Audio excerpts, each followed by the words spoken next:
জিলহজ মাসের 1 তারিখ থেকে 10 তারিখ পর্যন্ত, অর্থাৎ আজকে হলো 23 তারিখ, আগামী বৃহস্পতিবার সন্ধ্যা থেকে শুরু হয় জিলহজ মাসের 1 তারিখ। এই দিন থেকে কোরবানির দিন পর্যন্ত যারা তাদের চুল, মুছ, দাড়ি, নখ ইত্যাদি যত অবাঞ্ছিত লোম আছে এগুলো যদি বৃহস্পতিবার সন্ধ্যার আগেই কেটে পরিচ্ছন্ন হয়, আর এই 10 দিন দাড়ি, মোছ ইত্যাদি এগুলো কাটবে না, তাহলে ওই ব্যক্তিকে আল্লাহ রাব্বুল আলামিন পরিপূর্ণ কোরবানি করার সওয়াব দান করে দেবে। সুবহানাল্লাহ পড়বেন না? অনেকে ঘুমাইতেছে, মসজিদে কি শান্তির জায়গা, ঘুমাইলে চলবে না, হ্যাঁ ঘুমানো যাবে না, ফজিলত শুনতে হবে।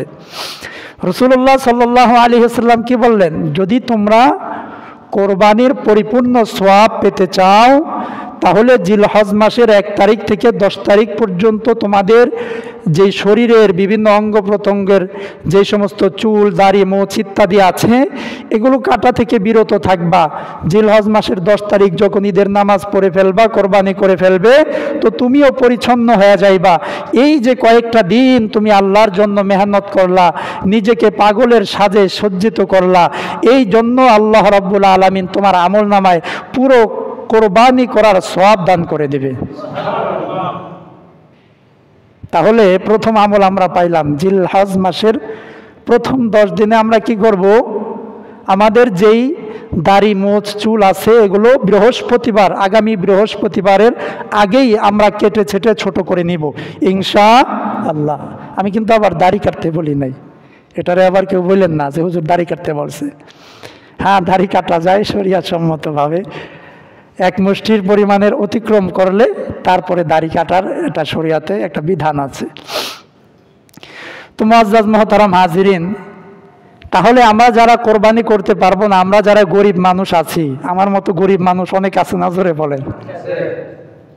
এই এলাকার সবাইকে কোরবানি দেয় নাকি?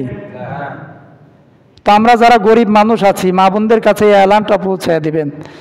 যাদের ওই রকম স্বর্ণ অলংকার নাই, টাকা পয়সা নাই, কি করবে? কোরবানির পরিপূর্ণ সওয়াব অর্জন করতে পারবে। একটা টিপস আছে, গোপন টিপস। জিলহজ মাসের 1 তারিখ থেকে 10 তারিখ পর্যন্ত তাদের অবাঞ্ছিত যত চুল, দাড়ি, মোছ ইত্যাদি আছে এই সমস্ত পশমগুলো তারা কর্তন করবে না, পাগলের সাথে নিজেকে সজ্জিত করবে। তো আল্লাহ রাব্বুল আলামিন তাদেরকে পরিপূর্ণ কোরবানির সওয়াব দান করে দিবে। সুবহানাল্লাহ। তাহলে যারা গরিব মানুষ আছেন আপনাদের মনে সান্ত্বনা আসছে নিজরে বলেন? গরিব হয়েছি তো কি হয়েছে, আল্লাহ আমাদেরকে সওয়াব দিবে ইনশাআল্লাহ।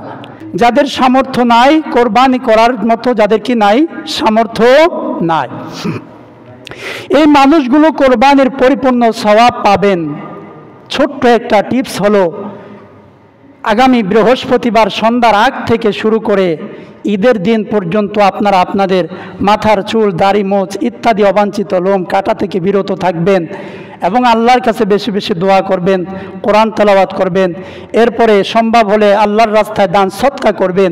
তো এর বিনিময়ে আল্লাহ রাব্বুল আলামিন আপনার আমল নামায় পরিপূর্ণ কোরবানির সওয়াব দান করে দেবে। মুহতারাম হাজিরিন, তো আমাদের যে সমস্ত মা বোনেরা এটা জানে না তাদেরকে আমরা বাড়িতে গিয়ে জানাই দিব যে আগামী বৃহস্পতিবার সন্ধ্যার আগেই কিন্তু তোমার এইরকমভাবে নখ কাটা দরকার, হাতের পায়ের নখ কাটবা, তো যা কিছু করা দরকার ফেরেশিয়াল করবা, যা করবা, কিন্তু এই বৃহস্পতিবারের পরে সন্ধ্যার পর থেকে আর কিছু করো না।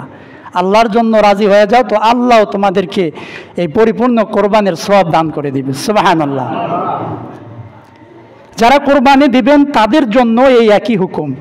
কি করবেন? বৃহস্পতিবার থেকে নিজের মাথার চুল, হাতের নখ, দাড়ি, মোছ ইত্যাদি এগুলো কাটা থেকে বিরত থাকবেন।